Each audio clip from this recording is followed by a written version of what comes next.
찬양하고 말씀을 준거하겠습니다.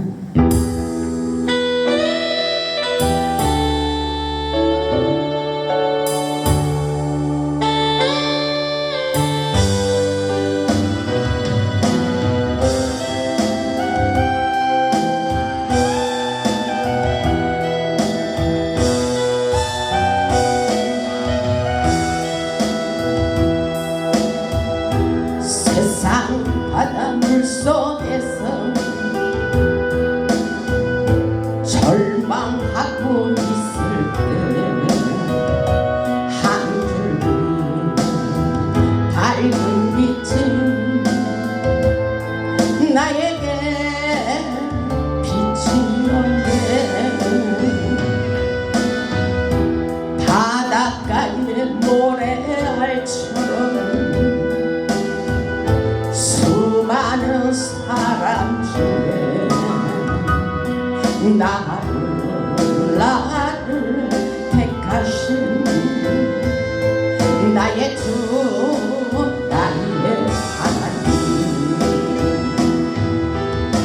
주님 사랑 생각하며 뜨거운 눈물 솟구치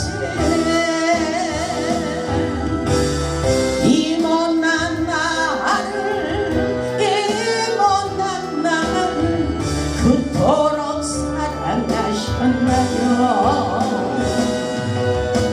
이 못난 나를, 이 못난 나를 그토록 사랑하셨나요? 천만 번 더 죽어야 할 죄인 개수 나였건만 십자가 은총으로 구원의 길 펴시는데 헤아릴 수 없이 많은 추악한 죄악들 모두 벗기신 나의 주 나의 하나님, 주님 사랑 생각하며 뜨거운 눈물 솟구치 이 못난 나를, 이 못난 나를 그토록 사랑하셨나요? 이 못난 나를, 이 못난 나를 그토록 사랑하셨나요? 그토록 사랑하셨나요?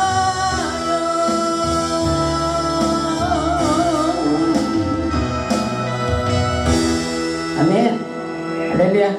우리 하나님께서 오늘도 우리에게 축복의 단비를 부어주시리라 믿습니다. 오늘 말씀의 제목은 내 하나님 여호와를 기억하라입니다. 우리가 믿는 하나님은 축복의 하나님이 되십니다. 우리가 믿는 하나님은 지금도 살아서 역사하고 계십니다. 우리가 믿는 하나님은 우리에게 풍성한 축복을 부어주시기를 원하시며 우리를 훈련하고 계십니다. 하나님의 축복은 반드시 강야 학교를 통과한 자들에게 풍성한 축복을 부어주시는 기적의 역사라고 볼 수가 있습니다. 고난과 연단을 통하여 우리를 성장시키고 영의 사람으로 길들여지게 하시며 마침내 우리에게 복을 주시기를 원하신다고 말씀하고 계십니다. 본문 18절의 말씀을 보면 내 하나님 여호와를 기억하라. 그가 내게 재물 얻을 능력을 부어주셨습니다. 이같이 말씀하시면 오늘과 같이 이루려 하십니다. 이렇게 말씀하고 계셔요.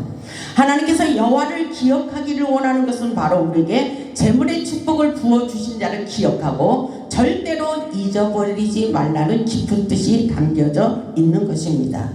우리는 오늘 하나님께서 주시는 축복을 받기 위하여 먼저 여호와를 기억하며 축복의 원리를 깨달을 수 있기를 바랍니다. 하나님께서 주시는 축복의 원리는 바로 하나님의 백성들이 여호와의 입으로 나오는 모든 말씀으로 말미암아 사는 것을 먼저 깨달으라고 말씀하십니다. 하나님의 말씀에 능력이 있다는 것입니다. 하나님의 말씀을 듣고 믿고 지키며 나아갈 때 축복의 역사가 일어나는 것입니다. 우리는 하나님께서 주시는 풍부의 법칙, 믿음의 법칙을 배워야 됩니다. 축복은 우리의 인격과 성품과도 관계가 깊이 담겨져 있습니다. 마태복음 5장 6 보면 마음이 온유한 자는 복이 있나니 이렇게 말씀하셔요. 마음이 들어가고 있어요. 축복을 받기 전에 마음이 온유한 자는 복이 있나니 저희가 땅을 기업으로 받을 것이라고 말씀하고 있습니다. 하나님의 축복을 받기 전에 강야를 통하여 외로움과 고독 그리고 홀러서기 그리고 내려놓음 낮아짐의 훈련 겸손의 훈련 인격의 훈련을 시키시지만 결국은 하나님께서 우리에게 축복을 주시기 위해서라는 것입니다. 하나님께서 축복의 통로를 여시기 전에 먼저 우리를 철저하게 깨트리는 작업에 들어가게 하시겠다는 것입니다. 우리의 성품은 바로 그렇기 때문에 축복의 통로라는 것입니다. 좋은 성품을 가진 자는 축복도 함께 따라오게 되어 있습니다. 우리가 축복을 받을 때 어떤 일이 있어도 하나님을 잊지 말라고 당부하고 계십니다. 아주 중요한 메시지를 주고 있어요. 분명히 하나님께서 우리에게 축복을 부어주실 것을 약속하고 있지만 우리에게 하나님의 은혜를 기억하기를 원하시는 것입니다. 본문 11절을 보면 이렇게 말씀하고 있어요. 내가 오늘 내게 명하는 여호와의 명령과 법도와 규례를 지키지 아니하고 내 하나님 여호와를 잊어버리지 않도록 삼갈지어다. 하나님의 축복을 받을 때 여호와 하나님을 잊어버리지 말라고 먼저 당부하고 있어요. 우리에게 부탁하는 것입니다. 하나님의 축복은 아무에게 주시는 것이 아니라고 말씀하시며 우리의 마음 성품을 다듬고 계신 것입니다. 12절을 보면 이렇게 말씀하고 있어요. 내가 먹어서 배부르고 아름다운 집을 짓고 거주하게 되며 또 내 소와 양이 번성하며 내 은금이 증식되며 내 소유가 다 풍부하게 될 때에 이렇게 말씀하시죠. 하나님은 우리가 축복을 지금 받은 사람도 있고 받지 못한 사람도 있어요. 그러나 누구에게나 하늘의 축복의 문은 열려 있다는 것입니다. 우리의 마음가짐이 자세가 중요하다는 것을 말씀하고 있어요. 왜냐하면 본문 14절을 보면 내 마음이 교만하여 내 하나님이 여호와를 잊어버릴까 염려하노라 이렇게 말씀하셔요. 여기에 본문에서 우리는 분명히 축복을 약속하고 계시지만 계속해서 우리의 마음가짐을 다스리기를 원하고 계십니다. 내 마음이 교만하여 내 하나님 여호와를 잊어버릴까 염려하노라. 여호와는 너를 애굽 땅 종되었던 집에서 이끌어내셨던 하나님이라는 것을 기억하고 잊지 말라고 말씀하시며 좋은 집과 먹을 양식이 풍부하고 넘쳐날 때에 교만하지 말라고 당부하고 계십니다. 누구에게나 축복의 문은 열려 있습니다. 반드시 우리에게 축복을 주실 것을 약속하고 계십니다. 우리 하나님께서 강야의 고난의 길에서 너를 이끌어내셨다는 것을 잊지 말고 고난의 이유를 깨닫기를 원하십니다. 지금 여러분이 물질의 축복을 받고 싶지만 아직 받지 못한 사람들은 여러분의 믿음을 사이즈를 넓히세요. 믿음을 가지세요. 우리 하나님께서 축복이 쏟아지도록 분명히 역사해 주실 것을 믿으시기 바랍니다. 본문 16절을 보면 내 조상들도 알지 못하던 만나를 강야에서 내게 먹이셨나니 이는 다 너를 낮추시며 너를 시험하사 우리에게 고난과 강야를 통과하게 하신 것은 분명히 우리를 낮추신다는 것입니다. 겸손하게 하시고 교만하지 못하도록 우리 하나님께서 우리를 훈련하신다는 것입니다. 그래서 너를 낮추시며 너를 시험하사 그랬어요. 우리를 낮추시고 우리를 시험하시는 것은 본문 16절 하반절에 그렇게 말씀하셔요. 마침내 내게 복을 주려 하심이라. 아멘. 마침내 내게 복을 주려 하심이라고 말씀하고 계셔요. 마침내라는 단어 속에는 참으로 인내와 고난과 고통과 눈물이 포함된 단어지만 반드시 순종하는 자들에게 놀라운 축복을 부어주시겠다는 약속의 말씀인 것입니다. 고난 뒤에 감춰진 축복이 있다는 것을 깨달아야 돼요. 하나님이 우리를 시험하시고 테스트하여 마침내 축복을 주기 위한 하나님의 마음을 뜻을 깨닫기를 원하십니다. 17절을 보면 그러나 내가 마음에 이르기를 내 능력과 내 손의 힘으로 내가 이 재물을 얻었다 말할 것이라. 예, 이렇게 말씀하고 계시죠. 이 말씀도 우리를 단련하시는 거예요. 우리를 훈련시키는 거예요. 우리의 마음을 시험하시고 우리를 낮추시면서 하나님의 뜻이 어디에 있는지 깨닫기를 원하시며 겸손한 마음을 갖기를 원하시는 거예요. 하나님은 우리가 축복을 받고 내가 잘나서 돈을 벌었다고 할까봐 두렵다고 말씀하시며 내가 잘나서 내 능력으로 내 힘으로 이 돈을 벌었다고 생각할까봐 걱정된다고 말씀하고 있어요. 모든 것이 하나님의 은혜라는 사실을 우리는 잊지 말아야 됩니다. 축복을 부어주시기 전에 먼저 하나님께서 우리의 마음가짐을 다스리고 계신 것이에요. 그래서 내가 마음에 이르기를 내 생각으로 내 능력과 내 손의 힘으로 내가 번 거야 이렇게 생각할까봐 우리를 연단시키고 강야를 통과하게 하시는 것입니다. 그래서 고난이 유익이라는 것입니다. 고난 뒤에 감춰진 축복이 분명히 있다는 것입니다. 반드시 우리에게 하나님이 축복을 부어주실 것을 말씀하고 계셔요.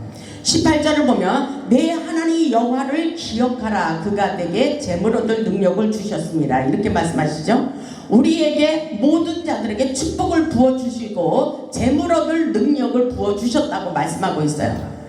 오늘날과 같이 이 모든 뜻을 이루기 위함이라고 말씀하십니다. 하나님께서 반드시 재물 얻을 능력을 부어주셨다고 말씀하셔요. 오늘날 반드시 이루어지는 약속의 말씀이에요. 이것을 믿음으로 반응하며 받아들여야 되는 것입니다. 앞으로 물질의 축복을 줄 것이니 여호와를 잊지 말고 여호와를 기억하며 살기를 원하고 있습니다. 하나님께서 축복을 주시기 전에 우리에게 요구하시는 말씀이 있어요. 신명기 10장 12절을 보면 이렇게 말씀하고 있습니다. 우리 하나님께서 이스라엘 내 하나님 여호와께서 내게 요구하는 것이 무엇이냐. 우리 하나님께서 우리에게 축복자가 되기 위해서 요구하시는 것이 있어요. 무엇일까요? 이 말씀을 보면 내 하나님 여호와를 경외하며 그의 모든 도를 행하고 그 이름을 사랑하며 마음을 다하고 뜻을 다하여 내 하나님 여호와를 섬기고 이렇게 말씀하셔요. 하나님은 축복을 주시기 전에 우리에게 여호와를 경외하고 여호와를 신뢰하고 여호와를 기억하고 여호와를 의지하고 여호와를 섬겨라, 여호와를 사랑하라, 이런 마음의 자세, 우리를 하나님께서 마음가짐 자세를 축복의 원리를 깨닫기를 원하고 계신 것입니다.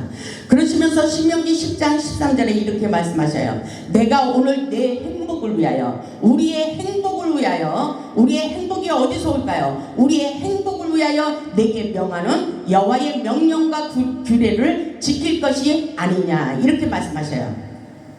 하나님의 축복을 지키는 자들에게, 순종하는 자들에게 주신다는 것입니다. 하나님의 축복은 반드시 말씀에 순종하며 하나님의 법을 지키는 자들에게 부어주시는 놀라운 역사예요. 그렇기 때문에 누가복음 5장 말씀을 보면 베드로는 밤이 새도록 고기를 잡아도 잡히지 않았어요. 매일 헛고생만 했습니다. 베드로는 고기를 잡다 지쳐버렸어요. 이제 자기의 생각으로 안 된다는 것을 철저하게 깨달았습니다. 누가복음 5장 4절을 보면 예수님께서 말씀하시기를 깊은 데로 가서 그물을 내려 고기를 잡으라고 예수님이 말씀하셨어요. 그때 순종하지 않으면 축복을 받을 수가 없는 거예요. 그런데 누가복음 5장 5절을 보면 이렇게 말씀하고 있어요. 시몬이 대답하여 이르되 우리들이 밤이 새도록 수고하였으나 잡은 것이 없지만은 말씀에 의지하여 내가 그물을 내리리다. 예수님의 말씀을 의지하고 순종하여 그물을 던지리다, 이렇게 말씀하고 계셔요. 그런데 그물을 던졌더니 기적이 일어났어요. 하나님의 영적인 역사는 이런 놀라운 역사예요. 밤이 새도록 고기를 잡았으나 한 마리도 잡지 못했지만 예수님의 말씀에 순종하고 그물을 던졌더니 그물이 찢어지도록 잡았다는 것입니다. 이것은 바로 하나님이 주시는 축복의 원리예요. 우리가 얼마나 하나님의 말씀에 순종하며 사는지가 아주 중요해요. 그래서 순종은 축복의 통로라는 것입니다. 하나님께서 우리에게 축복을 주시기 위하여 먼저 하나님의 말씀에 순종하기를 원하십니다. 우리를 테스트하고 계셔요. 본문 1절로 보면은 신명기 8장 1절을 보면 내가 오늘 명하는 모든 명령을 너희는 지켜 행하라. 그리하면 그리하면 단서가 붙어요. 그리하면 너희가 살고 번성하고 여호와께서 너희의 조상들에게 맹세하신 땅에 들어가서 그것을 차지하리라. 차지하리라. 아멘. 차지하는 역사예요. 이기는 역사예요. 땅을 쟁취하는 역사입니다. 하나님께서 놀라운 축복을 부어주실 것을 말씀하고 계십니다. 보면 2절을 보면 내 하나님 여호와께서 이 40년 동안에 내게 강야의 길을 걷게 하신 것을 기억하라. 기억하라고 말씀하셔요. 내 마음이 어떠한지 그 명령을 지키는지 지키지 않는지 알려 하십니다. 하나님께서는 우리에게 겸손의 훈련, 낮아짐의 훈련, 우리의 마음을 테스트하고 계셔요. 우리가 어떻게 우리의 행동이 어떤지 테스트하고 있는 것입니다. 모든 환경을 통하여 우리를 시험하고 테스트하시는 것은 바로 축복을 주시기 위해서라고 말씀하고 계셔요. 하나님의 테스트에 통과되어야 하늘의 축복의 문이 열리는 것입니다. 그렇기 때문에 하나님께서는 우리의 마음, 하나님의 명령을 지키는지 안 지키는지 알려 하십니다. 이렇게 말씀하고 있어요. 우리를 시험하고 계십니다. 3절을 보면 너를 낮추시며 너를 줄이게 하시며 또 너도 알지 못하며 내 조상들도 알지 못하던 만나를 내게 먹이신 것은 왜 그렇습니까? 사람이 떡으로만 사는 것이 아니요 여호와의 입에서 나오는 모든 말씀으로 사는 줄을 내가 알게 하려 하심이라. 이렇게 말씀하셔요. 이스라엘 백성들에게 40년의 연단을 주시며 강야의 길을 걷게 하신 것은 사람이 떡으로만 사는 것이 아니라는 것을 철저하게 깨닫게 하신다는 것입니다. 어떤 사람에게는 질병으로 또 어떤 사람에게는 물질로 어려움을 주십니다. 어떤 사람에게는 인간관계로 상처를 받게 하시고 인생의 길이 꽉 막혀버리는 고난의 강야의 길을 걷게 하십니다. 그러나 여기서 우리가 깨달아야 될 것은 바로 하나님의 법을 잊지 말라는 것입니다. 하나님의 법, 하나님의 규례와 법들을 지키며 살기를 원하시는 하나님의 깊은 뜻이 담겨져 있는 것입니다. 4절을 보면 이 40년 동안에 내 의복이 헤어지지 아니하였고 내 발이 부르트지 아니하였더라. 이 말씀은 강야 고난의 길에서도 끊임없이 하나님께서 간섭하시고 굶어 죽지 않도록 하나님께서 지켜주시고 계시다는 것입니다. 그래서 어렵고 고독하고 고난과 연단을 받을 때도 우리 하나님이 멀리 계신 것이 아니라 가까이 계시다는 것을 깨달아야 됩니다. 보면 5절을 보면 너는 사람이 그 아들을 징계한 같이 네 하나님 여호와께서 너를 징계하시는 줄 마음에 생각하라 그랬어요. 우리가 어렵고 슬프고 고통스러운 일이 있을 때 하나님이 멀리 있다고 생각하지 마시고 하나님이 하시는구나, 하나님이 나를 이렇게 고통 속에 있게 하시나, 이렇게 한번 생각해 보시기 바랍니다. 왜냐하면 본문 5절에 말씀을 보니까 너는 사람이 그 아들을 징계한 같이, 사람이 하는 것이 아니래요. 사람이 하는 게 아니고 그 안에 하나님의 역사가 분명히 있다는 것입니다. 그러면 우리가 여기서 중요한 것은 내 자신이 낮아지고 겸손하고 교만한 것을 버려야 된다는 것입니다. 내 마음을 테스트하고 계시다는 것입니다. 말씀을 보니까 내 하나님 여호와께서 너를 징계하시는 줄 마음에 생각하래요. 이 생각을 하고 계십니까? 원망하고 계십니까? 여러분이 불평하고 계십니까? 하나님을 바라보세요. 어렵고 고통스러울 때 하나님을 기억하세요. 하나님을 신뢰하고 하나님의 뜻대로 살 수 있는 믿음의 자세를 가지시기 바랍니다. 6절을 보면 내 하나님 여호와의 명령을 지켜 그의 길을 따라가며 그를 경외하라고 말씀하고 계셔요. 고난받을 때 하나님을 경외하며 하나님의 법을 더 지킬 수 있는 믿음의 자세를 갖추시기 바랍니다. 형통한 후에도 방심하지 않도록 항상 겸손하기를 원하시며 하나님의 명령에 무조건 순종하는 삶을 살기를 원하고 계신 것입니다. 왜냐하면 고난을 통하여 성장하고 성숙해진다는 하나님의 뜻이 담겨져 있는 것입니다. 예수님의 온유하심을 담고 예수님의 사랑을 실천하는 하나님의 사람, 성령의 사람으로 길들여질 수 있기를 바랍니다. 하나님은 우리에게 놀라운 축복을 부어주시기를 원하셔요. 고난을 통해서 우리에게 기도하기를 원하시고 말씀에 순종하기를 원하시고 겸손하기를 원하십니다. 온유한 사람으로, 영의 사람으로 바뀌어지기를 원하십니다. 하나님께서 마침내 축복을 부어주시기를 원한다고 말씀하고 있어요. 본문 7절을 보면 하나님께서 길이 열리도록 축복해 주십니다. 고난의 길을 통과할 수 있도록 역사해 주신다는 것입니다. 7절을 보면 내 하나님 여호와께서 너를 아름다운 땅에 이르게 하시나니 그곳은 골짜기든지 산지든지 시내와 분정과 샘이 흐르게 되리라. 아멘. 밀과 보리의 소산지요 포도와 무화과와 성유와 감람나무의 꿀의 소산지가 될 것이라. 내가 먹을 것에 모자람이 없고 내가 아무 부족함이 없는 땅이며 그 땅에 돌은 철이여 산에서는 동을 캘 것이라. 이렇게 우리에게 놀라운 축복을 부어주십니다. 10절을 보면 내가 먹어서 배부르고 내 하나님 여호와께서 옥토를 내게 주셨으므로 말미암아 그를 찬송하리로다. 아멘. 우리 하나님께서 주시는 축복은 배가 부르도록 넘쳐나도록 풍성하게 축복을 부어주시는 것입니다. 우리의 생각이 아니라 하나님의 생각 속에서 더 많은 것으로, 우리가 생각했던 것보다도 더 많은 것으로 풍성하게 채워주시기를 원하십니다. 하나님의 약속의 말씀을 붙잡고 믿음으로 나아가시기 바랍니다. 이 말씀, 성경 말씀을 보면 우리에게 놀라운 축복을 부어주시는 말씀이 많이 나와요. 복에 대한 말씀이 많이 나옵니다. 창세기 26장 말씀을 보면 이삭은 여호와께서 복을 주심으로 그 사람이 창대하고 왕성하여 마침내 거부가 되었다고 말씀하고 있어요. 이것이 바로 우리에게 주시는 꿈과 비전의 말씀인 것입니다. 우리 모두에게 재물 얻을 능력을 부어주셨다고 말씀하고 있어요. 본문 18절의 말씀과 같이 여호와를 기억하라. 그가 내게 재물 얻을 능력을 부어주셨습니다. 이렇게 말씀하고 있어요. 여호와를 기억하고 여호와를 신뢰하시기 바랍니다. 그리고 여호와를 의지하며 함께 하나님과 함께 동행하는 삶을 사시길 바랍니다. 하나님께서 우리 모두에게 주시는 축복의 메시지입니다. 우리 모두 축복받는 원리를 깨닫고 하나님의 영적인 사람으로 길들여져 마침내 놀라운 축복을 받을 수 있기를 주님의 이름으로 축복합니다. 하나님의 말씀에 순종하고 차고 넘치는 풍성한 축복을 받아 하나님께 영광 돌리는 축복의 주인공들이 다 되시기를 주님의 이름으로 축원하며 말씀을 마치겠습니다. 아멘.